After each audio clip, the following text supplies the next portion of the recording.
And welcome back, everybody. Yes, another video. I know, episode 18 of Gabbin with Oof here on Oofman Entertainment Channel. I am your host, your friendly neighborhood Oofman. Thank you so much for everybody who tuned in to what I'm calling the Power Rangers trilogy, episodes 15, 16, and 17. All you guys have been awesome. Episode 16 hit what I still believe is a huge milestone on my new channel. It hit 100 views. So thank you for everybody who saw episode 16. That was me, and shout out to Papa Gino talking about the 2017 movie. And then episode 18 was me embarrassingly, I thought I would be embarrassingly building the Megazord from that movie from the 2017 toy line. That one is close to pushing 100 views as well. And of course, episode 15, my retrospective of the original 93 showing of the Power Rangers. Again, thank you so much for everybody who has tuned in. And this time for episode 18, I am rolling not alone. I got my Florida brother from a different mother here, Dave here. Dave, how are we doing today, my brother? Doing good, Oofman. Thanks for having me with you. No problem, man. Thank you so much for coming on. So last time, a bunch of us, I met Dave through the great group of No DQ. Shout out to Aaron and the boys at nodq.com. Check out their YouTube video and the site as well.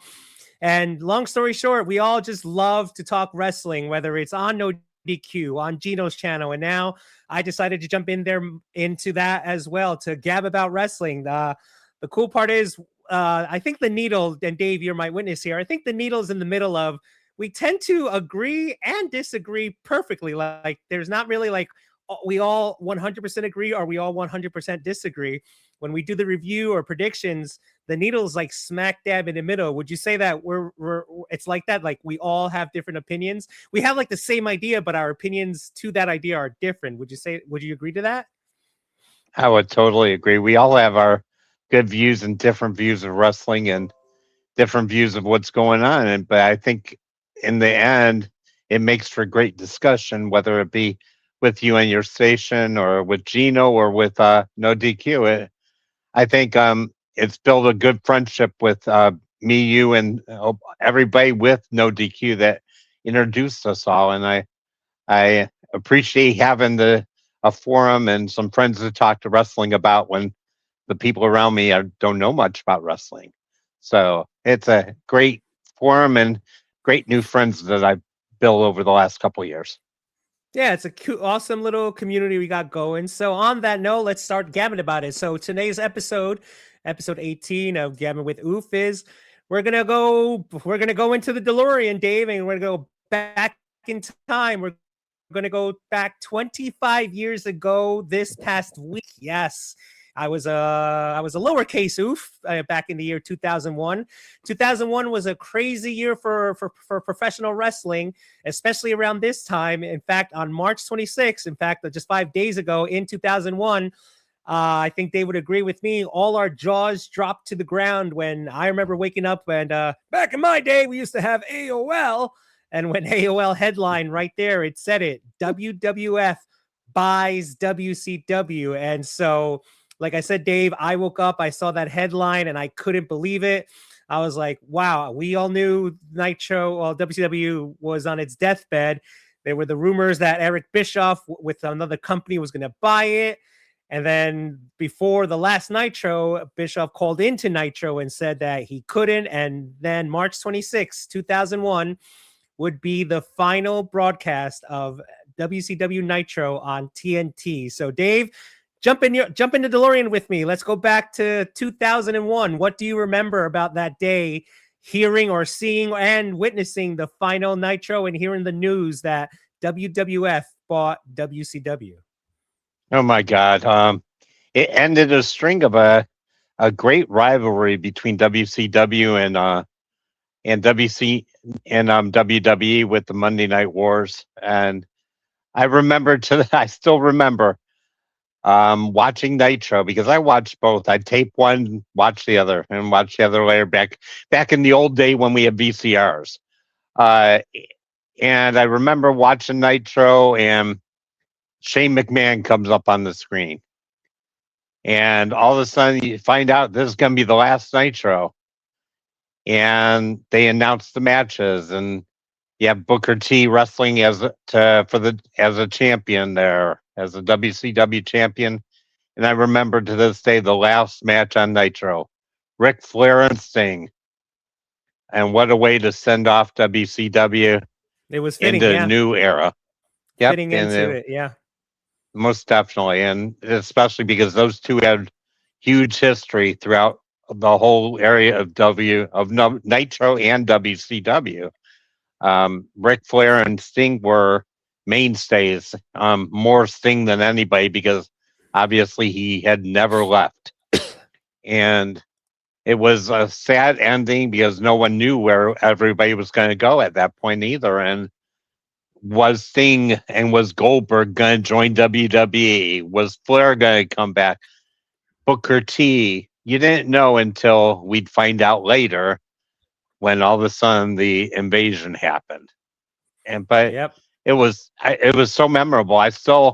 I get chills because really that's back when wrestling still had some oomph in it before the dead period. And I look forward every Monday night to watch Raw and watch Nitro because Raw was on from 8 to 10. Nitro was on from, it was like 9 to 11 or 8 to 11. It was different, a little different time.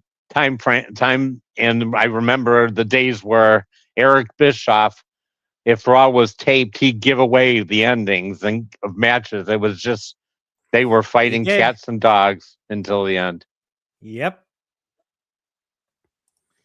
But it's Yeah, you hit the nostalgia. nail on the head. Yeah. Yep. At the core, yeah. Those of us who lived through the Attitude Era, but especially the Monday Night Wars. I feel bad for the current new generation fans or anything like that because we're never going to see it again. I never want to see AEW go on Mondays. Even Tony Khan knows he's not going to do that. There's no war anymore. Now it's just AEW is the other guys. It's WWE doing their thing, AEW doing their thing, TNA, ROH, everybody doing their own thing. So we were in an era, I think we were spoiled in the Attitude Era, watching Raw and Nitro back to back. Yes, kids, there was something called the VCR. We couldn't stream things. We didn't have no apps. No, we had to watch it. The good old flashback button. I would watch Raw, and then Raw went on commercial, switched it to TNT. Then I would get stuck on Nitro, and then when they went to commercial, I would forget, oh yeah, I got to watch back to Raw.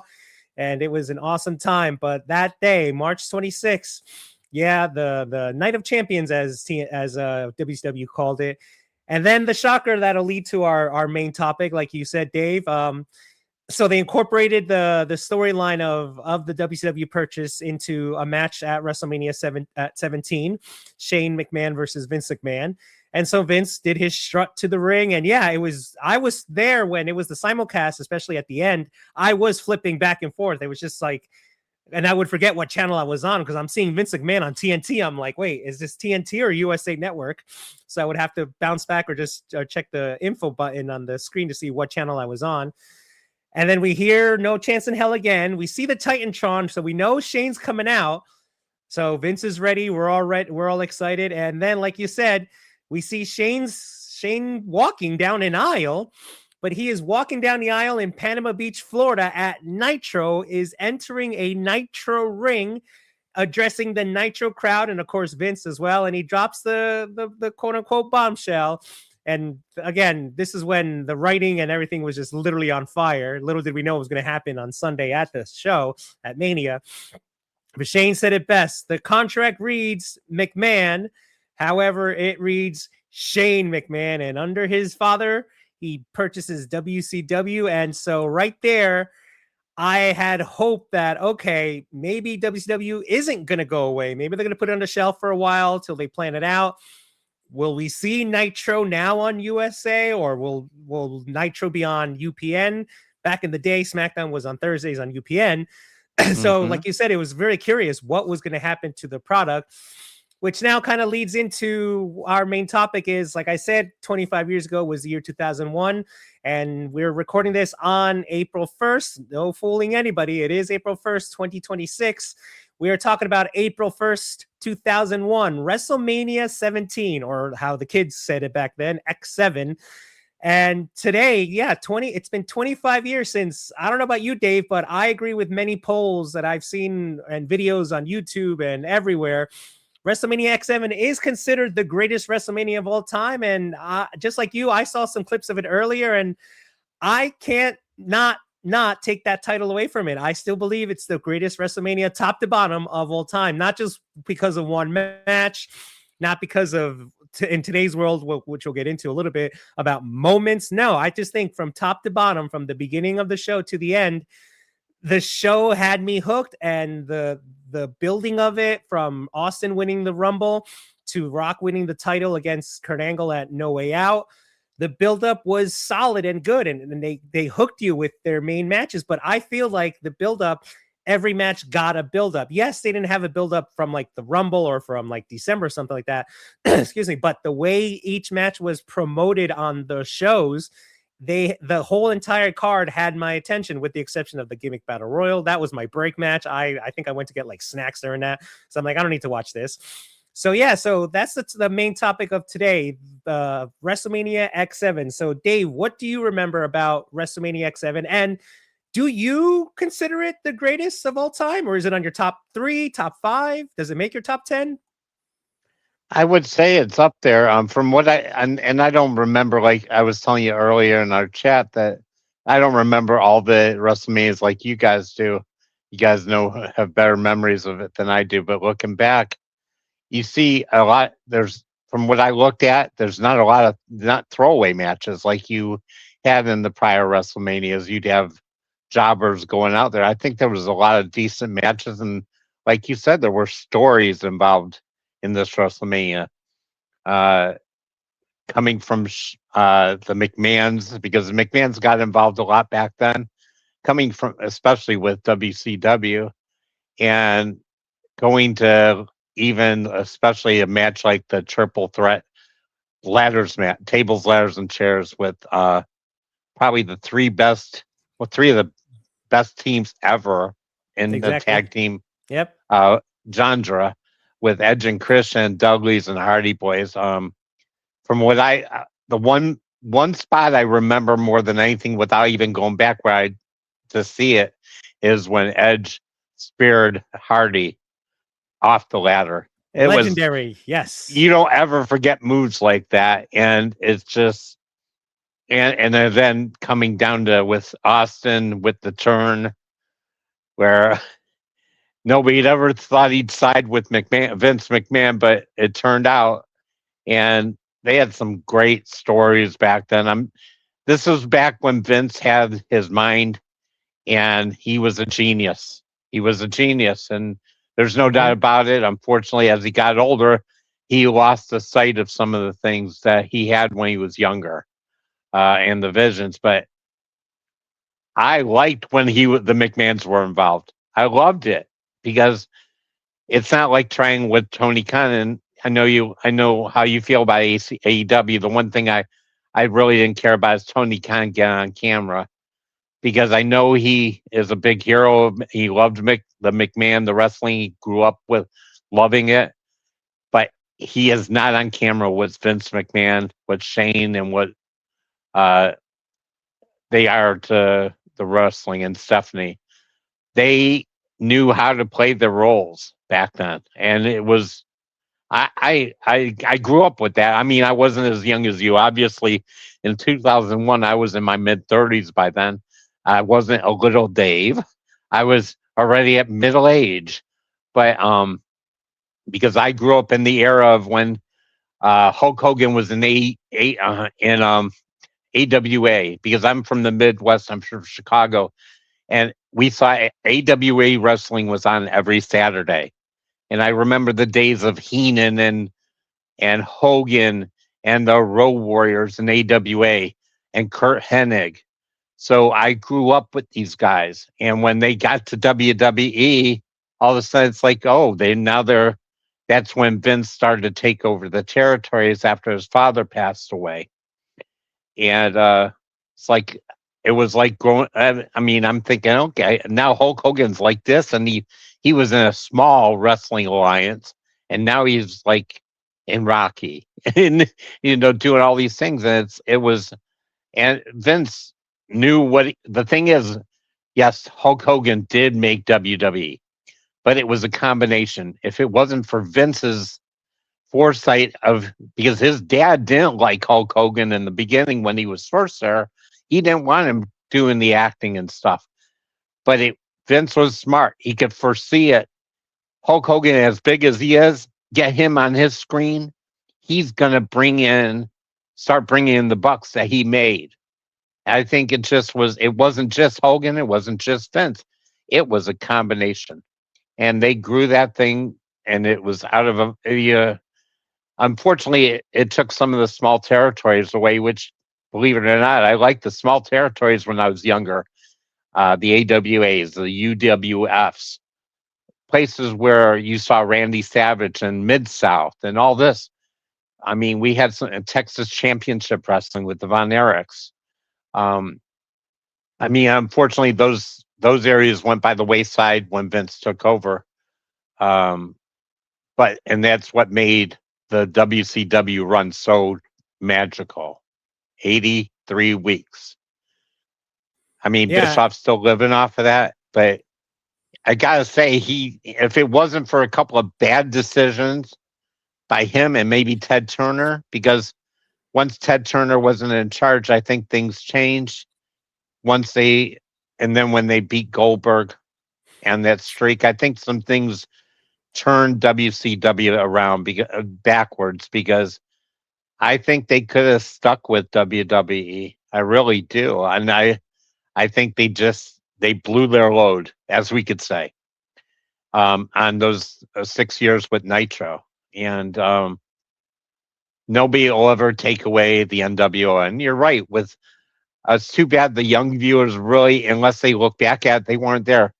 You'll never see anything like the NWO again. I know the Bloodline was great and all, and we talk about that, but there is no comparison to the NWO, the original group. Absolutely none. I got chills seeing Scott Hall come through that stadium when they first blew it up. And I'm telling you, like we were talking about, that was such a great era of wrestling. Both of the companies were on fire, just total fire. And that's why we want AEW to do well. There's critics, but that's because I think most of it's not haters. I think most of them just want them to do well. As Aaron says on No DQ, he wants them to do well, because the more competition, the better. AEW has great wrestlers. I mean, there's no doubt about it, but they're missing the writer for the stories. And I think that's why you can't compare WCW and AEW. There's no comparison. There's absolutely no comparison. You never knew what's going to happen on WCW when the wars were happening. There was stories it wasn't just wrestling. There were stories. And that's what I miss. I kind of miss that. And I miss the beginning, like the first couple of years of AEW. It kind of started that way. 2019, 2020, I was on top of every Dynamite, every show they had, because it was exciting to me. In fact, I was watching it more than WWE at that point, because I was so excited, and all the talk like about Jericho and stuff, and watching Jericho back in the match. And when I was watching the highlights and watching him face Steven Regal, and looking at Jericho 25 years ago, oh my God, how young he was. He was young, just around my age. And it's just amazing how he stuck around. And guys like him and Cody made AEW in the beginning, because they had to start with big names. The one thing Tony Khan was smart about, it was starting like an expansion team in baseball or in hockey. Made sure you got a couple of good names in there to start building. Get the young people and the young stars like MJF and everybody and those guys, but also have your Jerichos and your Cody Rhodes and the young Bucks to start to be the veteran presence to build everything. And that's supposed to lead the way to the young players. And it's just, like I said, it's just not the same as back in the WCW, WWE days. but hopefully one day it'll get there. They're way behind. We talked about it on one of the reviews. How that are they catching up? They're if you talk about minute steps, they're taking minute steps right now. They're not falling behind. They're starting off this year much better than they did last year. Uh, but it's going to be it's a long road, and you can't just build it overnight. And I know before Nitro, I think WCW was around for a while before they hit with Nitro. So it's still AEW's in its infant stages. And I really hope that they keep trying to build. And if Tony gives the reign to somebody who could bring in and do stories, I wouldn't have minded. They had the rumors a while back. I mean, last year about Shane McMahon coming in. I thought that would have been a great move. I honestly think having that kind of, even though Shane had worn us out his welcome here, but he's been away a while now. And I think he could have done something for that company. But I think what broke it down, because there was very hot rumors of them meeting. And I don't think Shane felt he was going to get the leash that he needed. I think that's what might have stopped it. Because I really think he could have made a difference in AEW, as the guy with this doing the booking, Mm-hmm. Yeah, I'm gonna let you go here because I was a little long-winded. No, it's all good. It's all good, brother. No, but I like what you said about the comparisons where, again, people like a couple years ago when AEW lost its fire, everybody's like, oh, and we seen it all on the dirt sheets and on social media posts. Oh, it's AEW is WCW 2000 and 2001. No, you and I and others, I remember WCW in 2000 and 2001, and AEW is nowhere and never hit the rock bottom that they hit. I mean, it was insufferable, but as a wrestling fan, I was still watching. Yes, it was unbearable to watch. I did not understand the storylines. 1 minute they're doing a storyline and then they cut it to go back to one. I remember Ric Flair going to the psycho asylum. Like, that was just one of many horrendous things. David Flair, they pushed him. It's like, okay, let's not talk about David Arquette, but I don't blame. No, absolutely not. I don't blame David Arquette. I get it. It was to push the movie Ready to Rumble. So I don't blame. Everybody blames David Arquette. He is innocent. In my eyes, he's innocent. It was from the suits up, whether it was TBS or the suits running WCW at the time or anything like that. I don't even know if it was Russo's call. Now that he's done interviews where he even said it wasn't his call. So AEW has not gone nowhere near the levels of WCW. Even their success or mostly their failure, that nowhere near it. But since 2001, we have been missing that competitive fire, like you said. So real fast, to put it on perspective, when Nitro debuted in 95, September 95, okay, it put WWF, at the time WWF, on alert, and they were going on Monday night. So, but that lit a fire in WWF, in Vince McMahon, in the creative. Yes, it took a while, but we were the benefactors in there. We were getting spoiled. Like, we have two wrestling shows, one Raw that's been on the air for a while, and this new show, Nitro. And how do you start off Nitro? Well, you have Lex Luger, who was literally at a house show the night before and was on Raw, I believe, a week or two before. Boom, he shows up, and you're sitting there going like, oh, okay. He jumped, and then that's how it was. And props to Bishop for that. Yeah, you could say he was slick. He broke the rules, but again, after all these years and hearing, I've been seeing these interviews I've seen on either on social media or on YouTube or whatever. I tend to believe everything he has said. Could he be working me? Sure, but here I believed him. Where he went, he was running a TV show, and again, if we're to believe him, where Ted Turner and Vince McMahon had their fallout. That was kids Google Black Saturday in wrestling. You'll know what I'm talking about. And then Vince and Ted Turner had their fallout. And ever since then, if you want to say Turner was out to get McMahon, Bischoff was just listening to his boss. And the famous story that Bischoff loves to tell, he had that meeting with Turner and the execs of TBS and TNT. And Bischoff literally, he says, seconds into his presentation, Turner stopped him and he asked him, what is it going to take to compete against Vince McMahon and the WWF? And Bischoff, he says, he stuttered and he said, give me prime time. And I'm guessing Bischoff figured, all right, we'll go on prime time.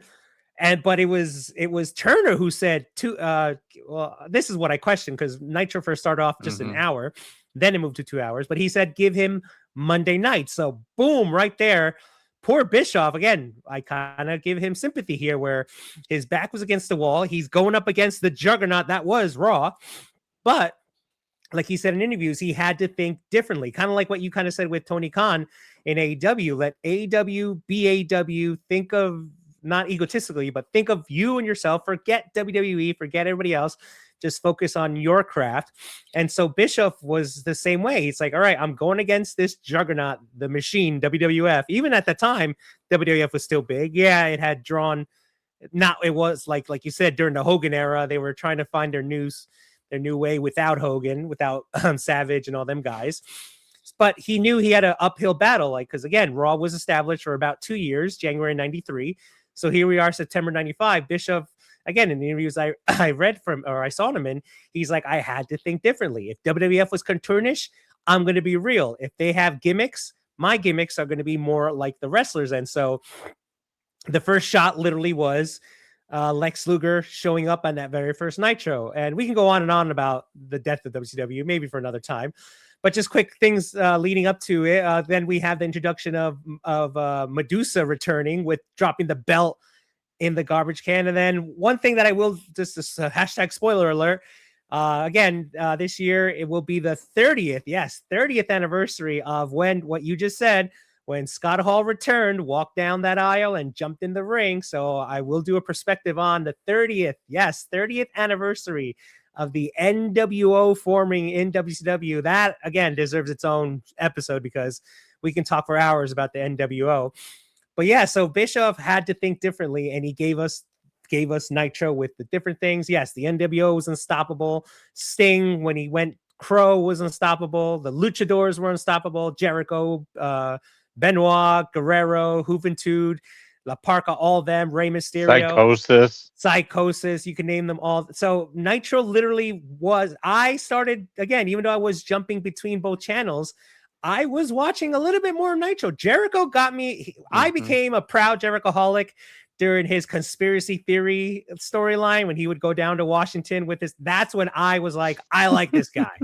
And I've said it before in the past, Jericho is the reason why I'm a diehard AEW. You said it. Tony Khan needed an established name to sell to TNT, TBS, and he got Jericho. Who better? Like, Jericho is a chameleon. He's always changing, morphing his style. He's always reinventing himself.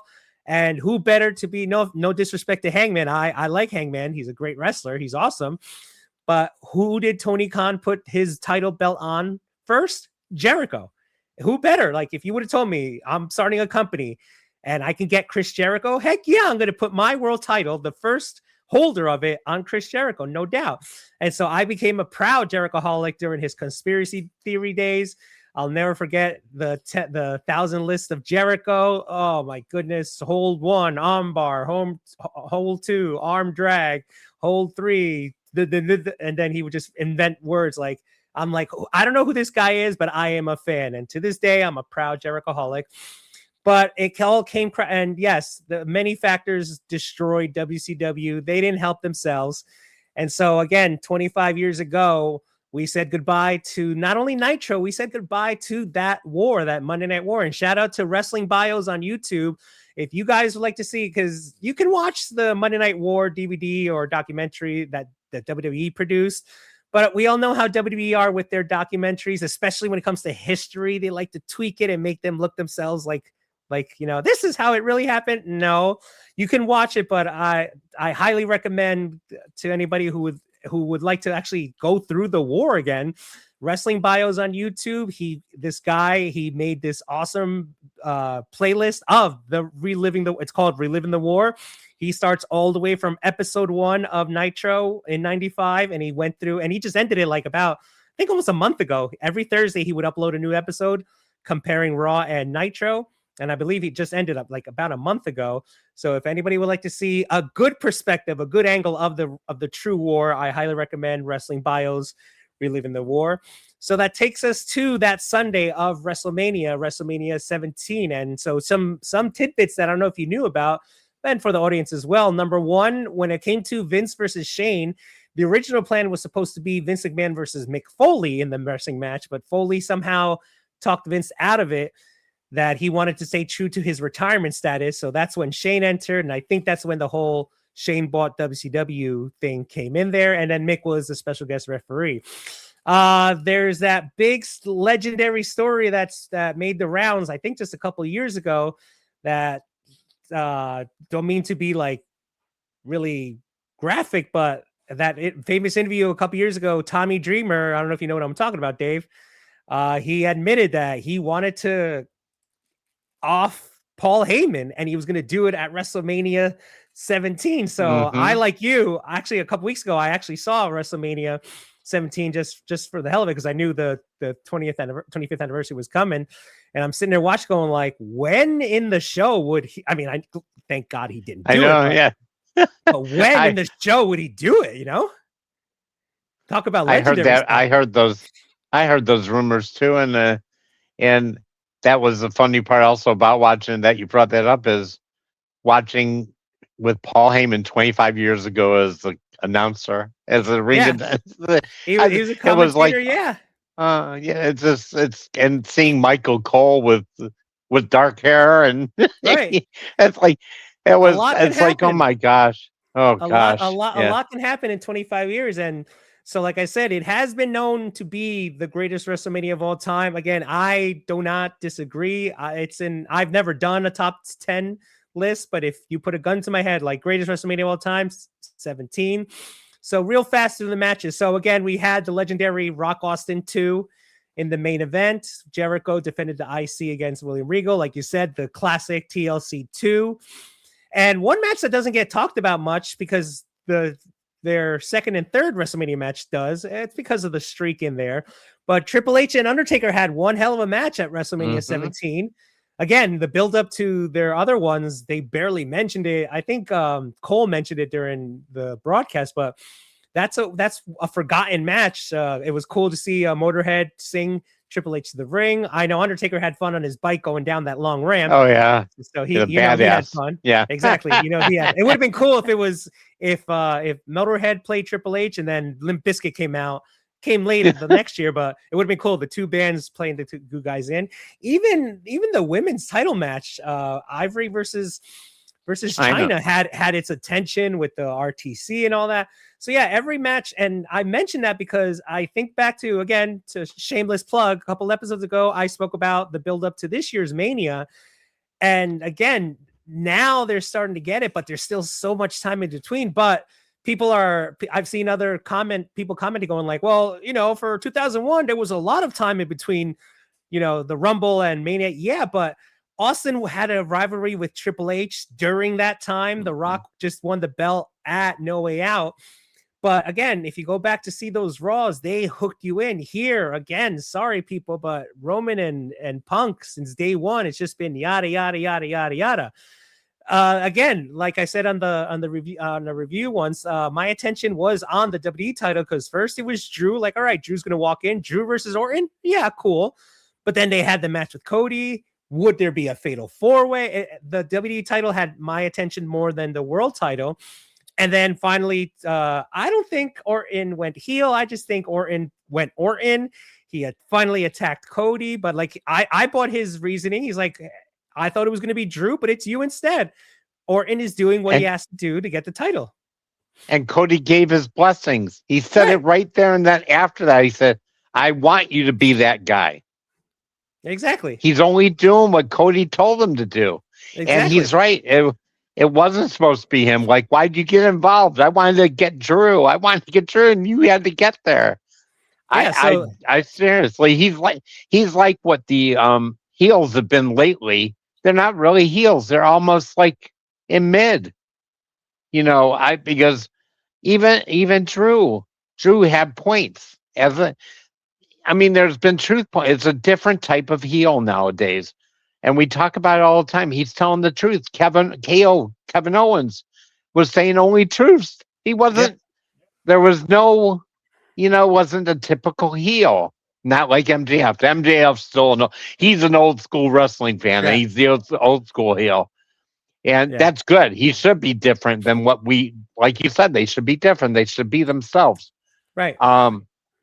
So but Orton is definitely not a really that much of a heel. He's just doing whatever he needs to do to get 15.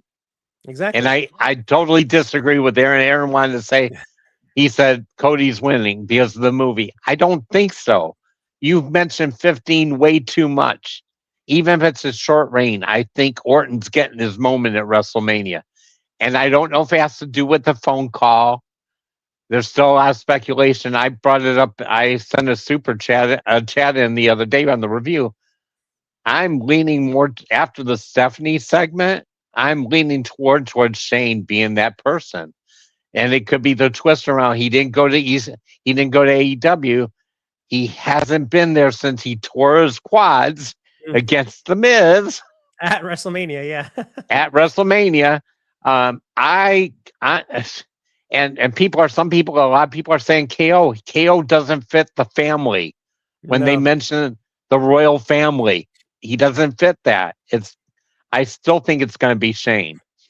And I think somehow, some way he is going to win that title. And doesn't mean Cody won't get it back at SummerSlam. Oh, geez. I think, but he's better chasing than he is as the champion. It's gotten to be, and I really think Orton should get his flowers at this point. The man's been in over 20 WrestleManias. He's only been in the main event twice. That's crazy to think about. That Cody's been in more main events than him. That is ridiculous. And Orton, I gotta say one thing about Orton too. In the beginning, and he admits it in real life, he was not prepared for the life of a WWE star in his early 20s. And I think he got a backlash because he was the son of Bob Orton, and everybody thought things were handed to him. And he basically almost got himself fired. He's admitted it. In real life, he's had a lot, but Yeah. people took him by the hand, including Edge and a lot of other people. And he grew up. He grew up in front of everybody. Mhm. And he's truly become, and you could see after he came back from the surgery, he truly loves these fans. Yeah. When he loved this, and this is real emotion. I have no doubt about it. Whatever he's saying now about he didn't mean any of those words, that's all BS. But I think he truly loves it, and he's not taking anything for granted. And when you see him singing his song when they're singing it, it's like this guy is just It's real. relishing it Yeah. because he knows he's near the end and he's relishing it. And God bless him. I mean, after what he did grow up, and I gotta give him major props because he could have gone the way of some of these other guys. Unfortunately, we lost a few of them from WrestleMania 17 too young, and that's the other sad point I saw by watching it, thinking who's gone already. Thinking Benoit, thinking Eddie Guerrero, Test, and even the referee White in the match again. He was the referee in the match against Regal against Jericho. Tim White, he's gone too. Gone. China. Yeah. Unfortunately, unfortunately, that's one of the rough things of talking about anniversaries. The good, you always want to praise the good, but then unfortunately the bad has to stick in. Like every year, me with the Bret Hart mark. Every year July comes around, I love watching Canadian Stampede. It was a 4-match show, common today, but back then it was very uncommon. But when you had a 10-man tag as your main event, all right, yes, 4-match show, fine with me. And what's sad about watching again, I just love they're in Calgary, in the Calgary arena. When they come out, the place is literally, the camera is shaking. The Heart Foundation 5 come out, but that's the good. The sad part that hits you in the crotch is from the Hart Foundation in 97, only Brett is still standing. And it's just poetic justice because he was the leader, but he's the only one standing. And fortunately, WrestleMania 17 doesn't have that much, but like you said, it does have Eddie, and we all know what happened there. It has been Benoit's in there. We all know what happened there. We lost China. We lost Test. And I think that's pretty much it. And again, Timmy White, we lost him too. So it's not that bad when it comes to retrospecting and thinking back to 25 years ago, but thinking of that exactly of how things have changed in those 25 years. Again, I go back to the build where no different than today. You still had the Raws, you still had your SmackDowns, but like I said, Austin, you're talking about the main eventers right here. Austin versus Rock 2. We knew now it was from their first time, it was heel Rock versus face Austin. This time they returned to the babyface versus babyface aspect of it. The format, I should say. We hadn't seen it since Brett Shawn, just at WrestleMania 12. Before that, probably was, I'd say, Hogan Warrior. So babyface versus babyface wasn't really that common and still isn't till today. But when you had The Rock and when you had Austin, but you had Austin in Texas, that main event, then you have to add Limp Bizkit in there with My Way. I honestly think they purposely wrote that song for that match. Yes, the album came out way before WrestleMania, but again, props to WWE's production team putting that video together from the hype, and they would update it every week, whether on Raw and SmackDown. And finally, that's how they ended that go to home SmackDown. They ended it with that video. But again, they were giving you teases of what was going on. Because again, who are you going to choose? Were you going to choose The Rock? Were you going to choose Stone Cold? And that interview with JR on SmackDown when they sat them down, and again, yes, we all know how wrestling is, but I bought that interview with Rock and Austin with JR. Like, both of them gave their reasons why they're going to win, and I bought it. Like, they hooked me on there. But like I said, I haven't felt that in years in WWE, let alone this year. We're heading to WrestleMania 42. Again, we can be here all day wondering what has gone wrong, but just to show you from everyone's opinion of the greatest WrestleMania of all time to now in today's world, just the buildup, especially for the main event. Again, the WWE title this year had my attention more because it was literally floating in the air because we thought it was going to be one match. Then Cody won. Then what's going to happen? Will it be, again, we were all banking. I thought it was going to be a 4-way, but no, as of right now, it's one-on-one. It's Orton and Cody. Cool. But that there's just the buildup back then, Austin and Rock one-upping each other, the tease of, like, again, you would see Austin wrestle. Yeah, Punk wrestles now and then, but we don't see Roman, or he does show up and just yakety yaks it. Okay, but there's just so much you can say where it's like, get this match over with, versus again, back in Rock and Austin days, you wanted, they had you on the palm of their hand, like, you want to watch this match. It's like, yes, I do. Here it's like, yeah, I want to watch it, but I'm not like literally on the edge of my seat waiting for it, where Austin would be in a match and Rock would show up. He would tease the Rock bottom. He wouldn't do it. Then the Rock would be in a match. Austin would tease a stunner. He wouldn't do it. Then they both said to hell with it. And then Rock would hit Austin with a stunner. Austin would hit Rock with, it's called an Austin bottom, I guess. And that's how they did it back to back. And that was every single week. And again, it was like we said, it was a different time back in the Attitude Era. The audience, we were rabid teenagers and all that. But every arena that they went to for Raw or SmackDown back then, when Austin and The Rock were like WWE likes to post today, under one roof, when they were there face to face, the place, to steal a line from The Rock, it was electric because you didn't know what was going on. Will they attack? Will they play it cool? Oh, they attacked, or oh, they teased, and they had us hooked. And then it takes us to WrestleMania itself and the match. So real fast about the match, two baby faces added. Of course, the crowd was biased. They were going to go with Austin, and they gave us one unbelievable match. They tried to recreate the WrestleMania 13 when the Rock put Austin in the horrible sharpshooter. And then it's just funny how then Austin put it on The Rock, kind of like saying, like, look, this is how you do a sharpshooter. And Austin put it on right. The Rock pushes up. Austin pushed up earlier. The blood's falling down their face. It's like, all right, shout out to the greatest, the Hitman. Anyway, and then you see him. Vince McMahon comes down, and it's like, ooh, what's going on? And then he actually, the Rock is pinning Austin, and Vince shoves the referee. It's like, what is going on? And then I'm sitting there going like, no way. And yes way. Vince McMahon is helping Austin out, gives him the chair, bloodies up the Rock even more. But again, you could say all you want about kickouts and stuff like that, but the way that Austin was beating the living hoo-ha's out of the Rock with the chair, and the Rock would kick out, the crowd and me at home, and I'm sure you were watching too, we were just hooked.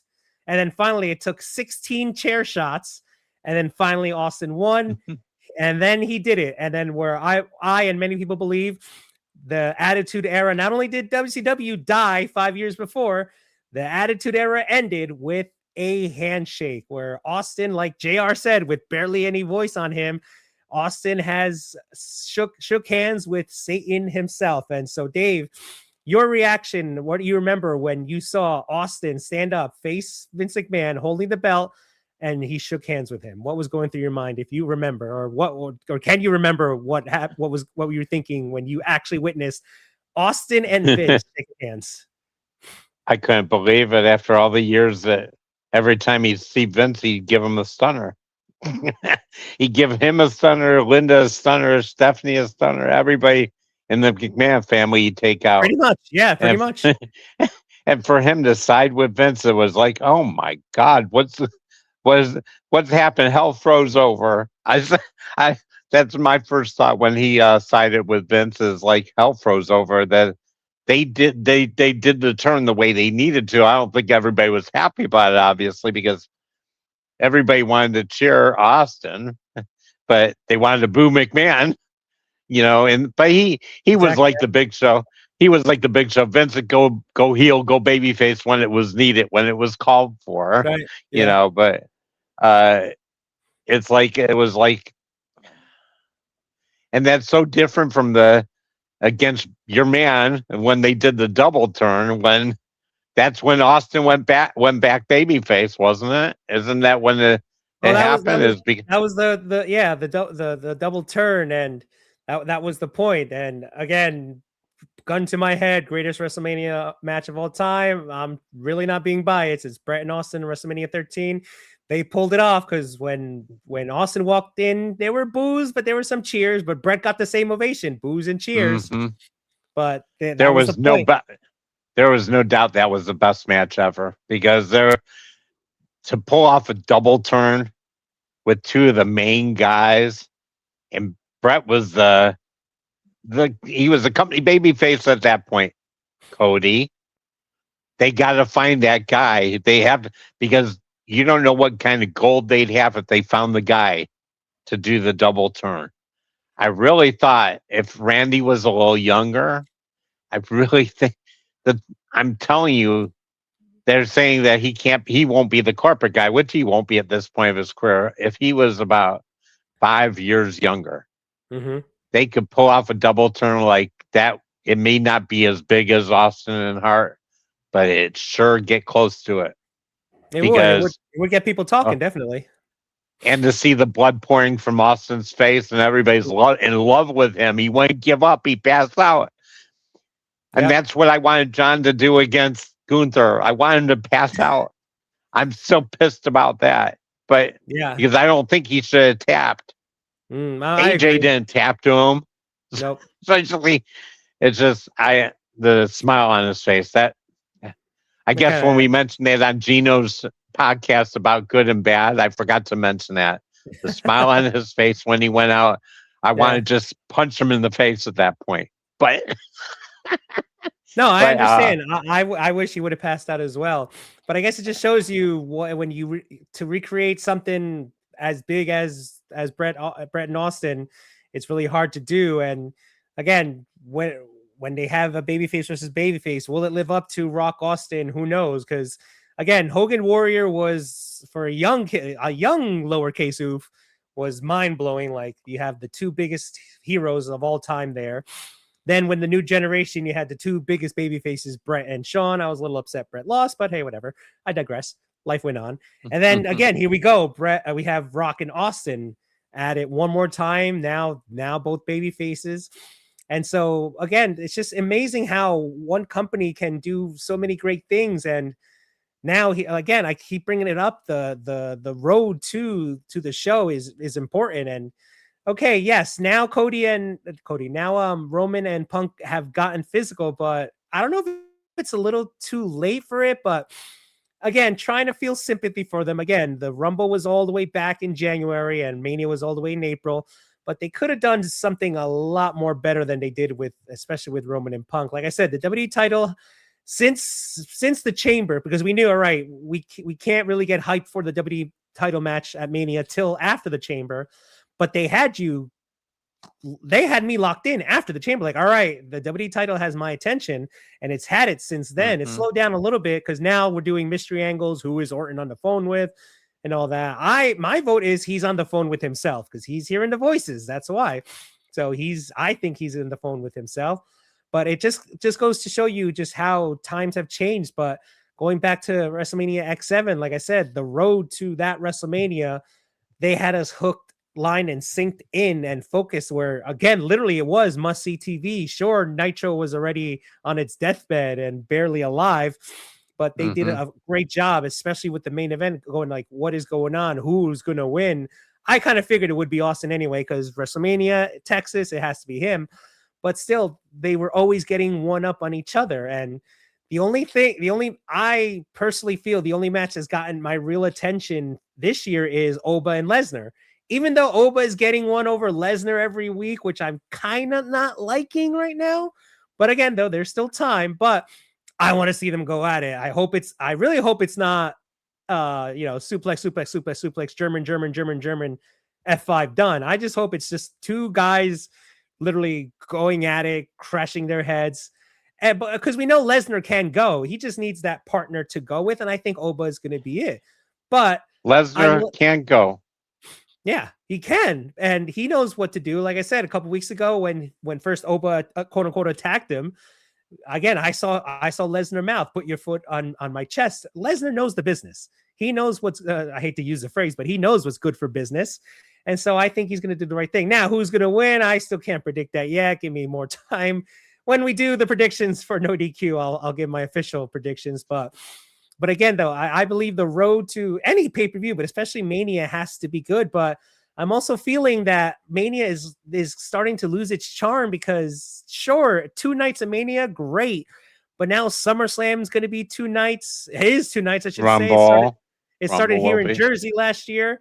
I made a prediction back at one of Aaron's reviews. I sent a super chat and I said, by 2030, I believe all PLEs will be 2 nights, and we're in 2026. So in less than 4 years, I think we're going to hit 2027, where it's going to be a 2-night affair for every show.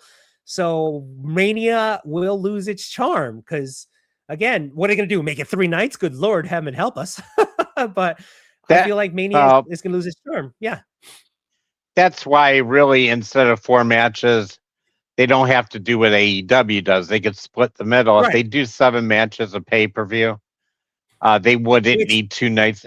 You don't need 2 nights for any of the other PLEs. You just don't. True. But again, TKO, we know what color TKO loves. So green. Exactly. Like I said, it started with Mania, but then now it's SummerSlam. I remember, I think it was the COO said he wanted WrestlePalooza to be like WrestleMania. I was sitting there going like, really, bro? Did you see the show?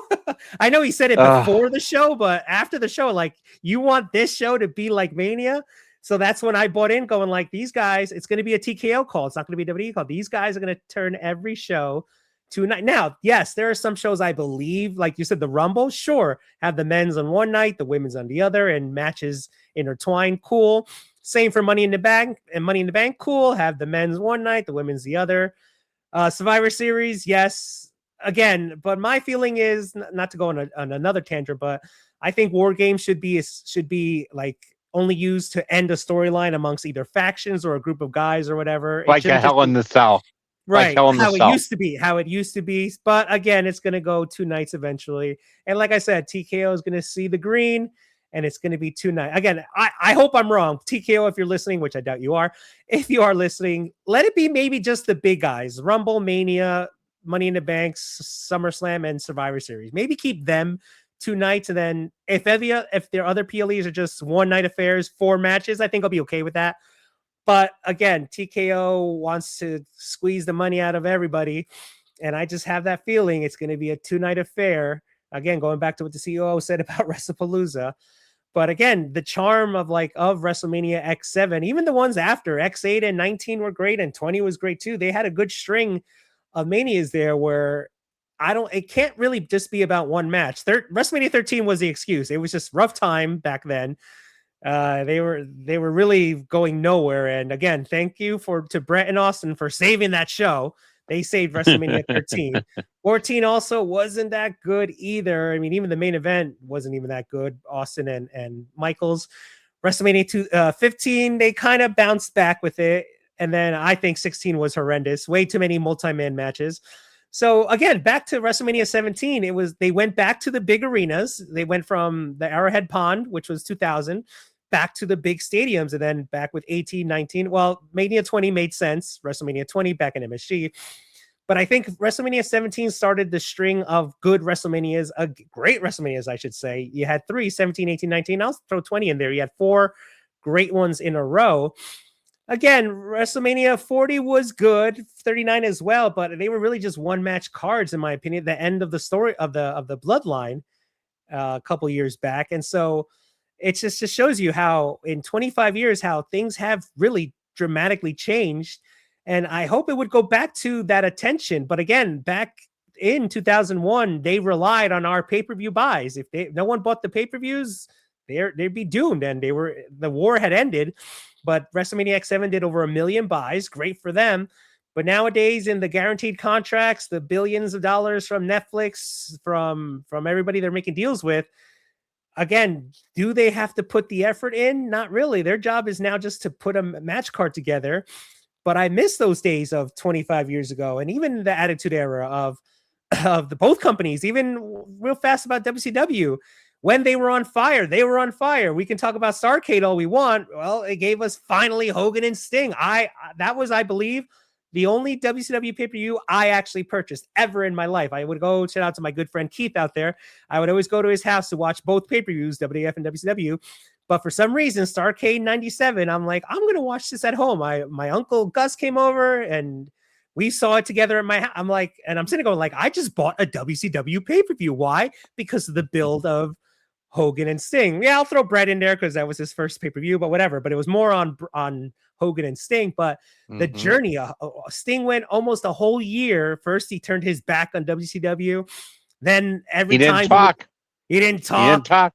He's up in the rafters. He turned into Crow Sting. He would come shooting down from the again, the buildup, and we were with the fans at every arena when JJ Dillon, gee, who do you guys want Hogan to face? We're all screaming Sting.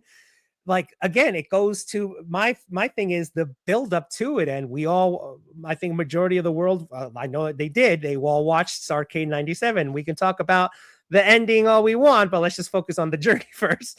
But they had a goldmine, biggest pay-per-view in the history of WCW, NWA, whatever you want to call them, for a reason, the buildup. So I wish the company would go back to those days of the buildup where they have you hooked.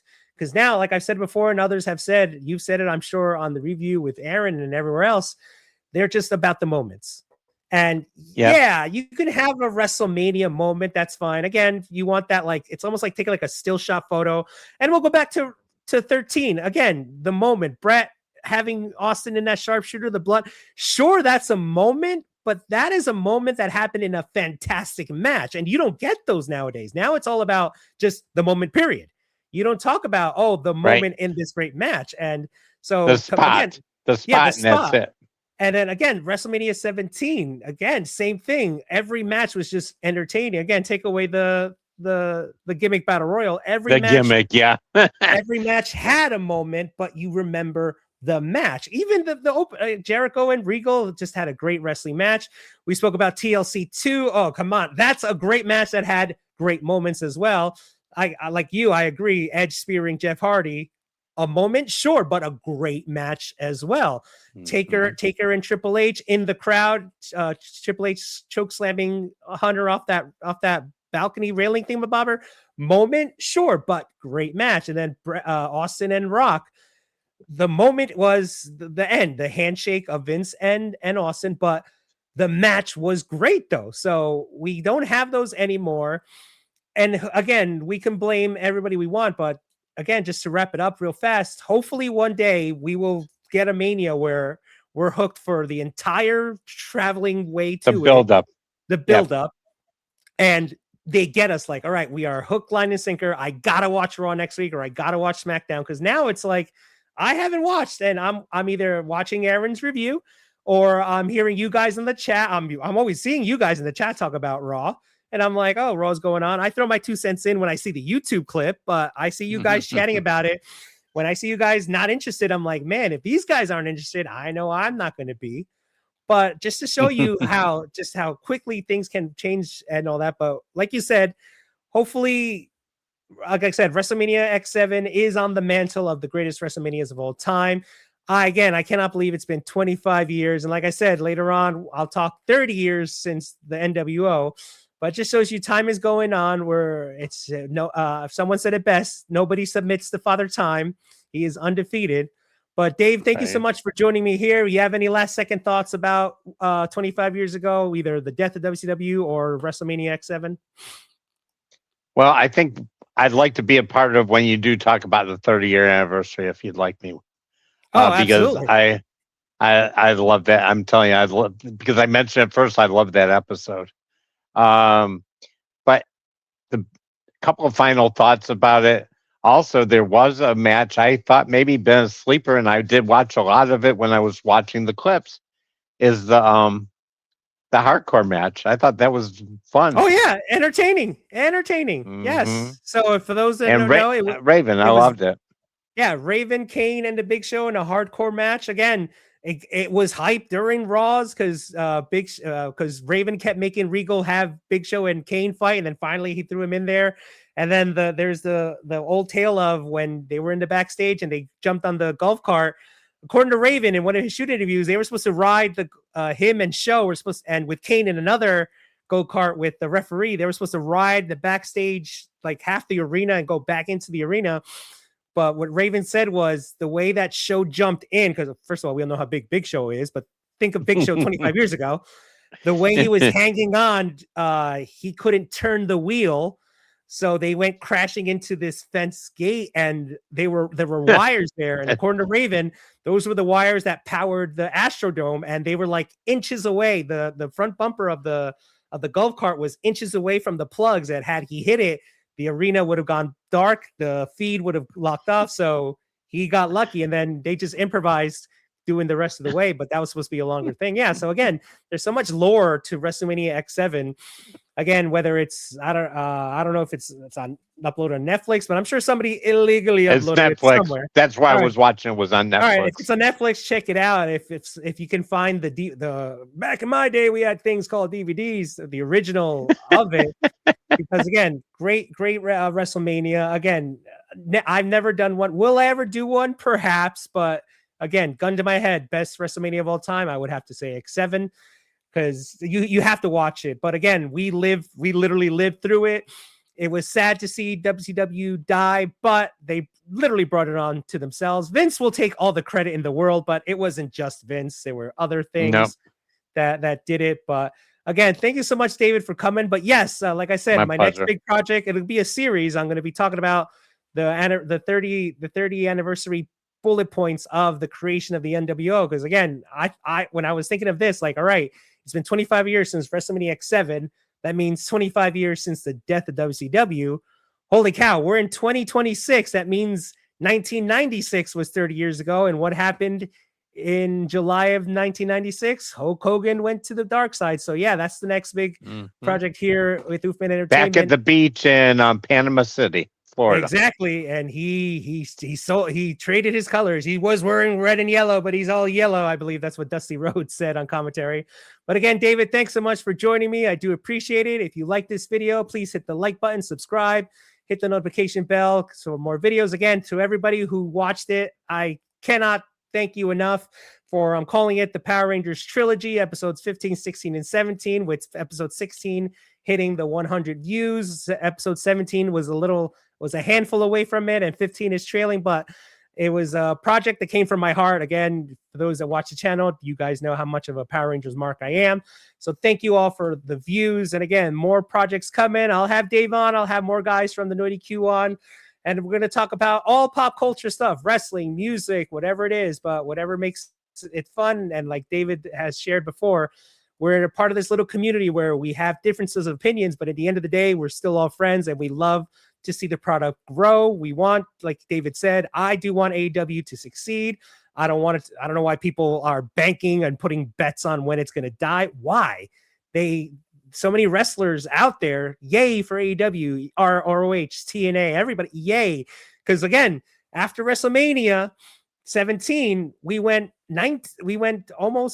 18 years of just WWE. Sure, we all still watched, but it was just the only game in town until 2019. Like David said, AEW rose from out of nowhere to give us a competitor. So yay for lots of wrestling, so much content out there that when we have time, we'll watch it. And it's awesome. Like Dave said, it's so great that there are people that I too have met through the No DQ era, the No DQ crew, the No DQ website, and especially Aaron and all that we can go have these streams. And again, we're not in competition with each other. We just have this passion. We want to gab about it, and we will. So shout out to Gino, shout out to the No DQ crew out there. Check those channels out. And again, I've been your friendly neighborhood Oof Man. Take care of yourself, everybody around you. God bless, and we will see you on the flip side.